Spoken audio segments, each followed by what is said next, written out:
Ahojte, vitajte pri našom úplne prvom videu. Toto je ľahko s AI.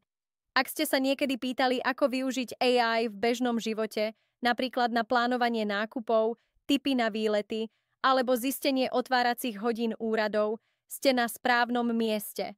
Dnes si ukážeme super jednoduché tipy, ako pracovať s nástrojmi OpenAI, ako je ChatGPT, bez potreby technických zručností. Poďme na to. Ukážeme si, ako si s pomocou ChatGPT rýchlo naplánovať dnešný obed. Keď nemáš veľa času, nič ťa nenapadá, no chceš niečo zdravé a zároveň cenovo dostupné. ChatGPT môžeš používať buď cez web, stačí otvoriť stránku chatgpt.com. Po prihlásení sa ti zobrazí jednoduché rozhranie, kde môžeš okamžite začať písať otázky alebo zadania. Webová verzia funguje vo všetkých bežných prehliadačoch, takže ju vieš používať na počítači, tablete, aj mobile, bez potreby inštalácie. Alebo ak chceš mať ChatGPT stále po ruke, dá sa jednoducho nainštalovať ako aplikácia do mobilu.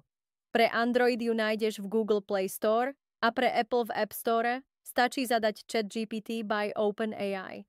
Po prihlásení sa ti všetko synchronizuje s tým, čo používaš na počítači, takže môžeš pokračovať tam, kde si skončila.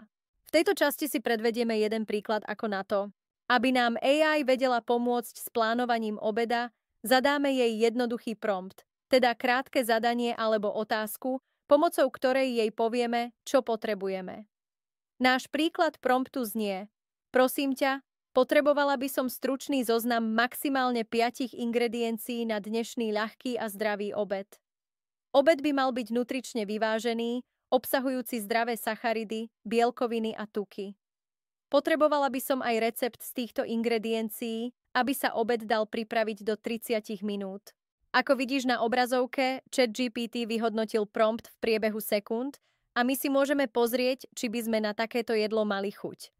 Ak sa nám nápad nepáči, do promptu môžeme pridať viac detailov, napríklad o preferovaných potravinách, možných intoleranciách alebo jednoducho o tom, na čo máme v ten deň chuť. Dúfame, že ti naše video pomohlo a tešíme sa na teba na budúce.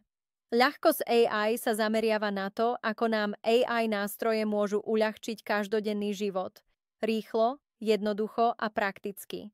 V popise pod videom nájdeš prompt, ktorý sme použili. Kľudne si ho vyskúšaj aj ty.